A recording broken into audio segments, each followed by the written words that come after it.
Hello Eternum and welcome to KOTT News, Eternum's #1 source for news, and this is the War Report.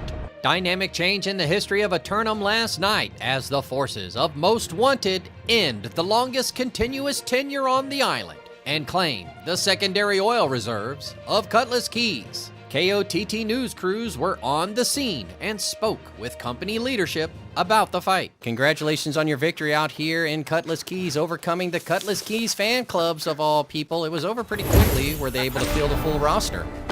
Yeah, definitely. It looks like they did. It was a great war, fair fight. We just kind of ran them over, you know?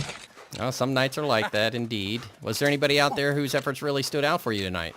Yeah, definitely. My shot caller, Savrin, he fought a great war, great plan. All the kill squad did their job. Our Zerg did our job. It was great.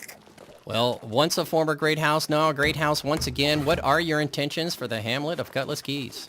No plans at the moment. You know, it's Christmas.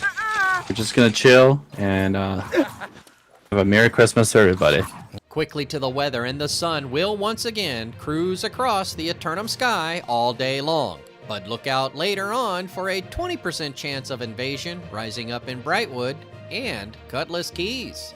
2 more submissions for Simulated Fantasy Combat Resolution tonight, brought to you by LARPco.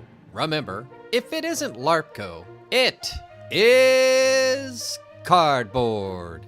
Up first, the Syndicate forces of Strawberry attack the Marauders of Losing to 40 Dodgers for control of the medicinal hot springs and resort destination of Ebonscale. It's only been a few days since the forces of Strawberry yielded the region during a night of simultaneous engagements, but they're not doing anything else tonight. The opportunistic forces of Losing to 40 Dodgers claimed the hamlet through adverse possession, but they're not without an army of 40 combatants ready to defend it too.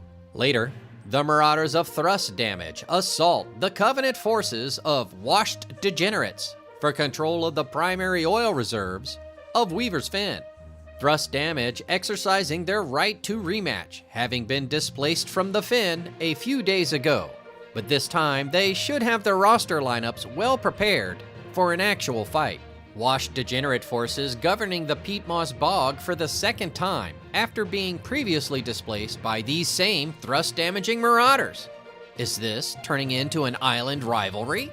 We'll have the outcomes and reactions from the citizens tonight at 11. Until then, this has been War Correspondent JChalant, KOTT News.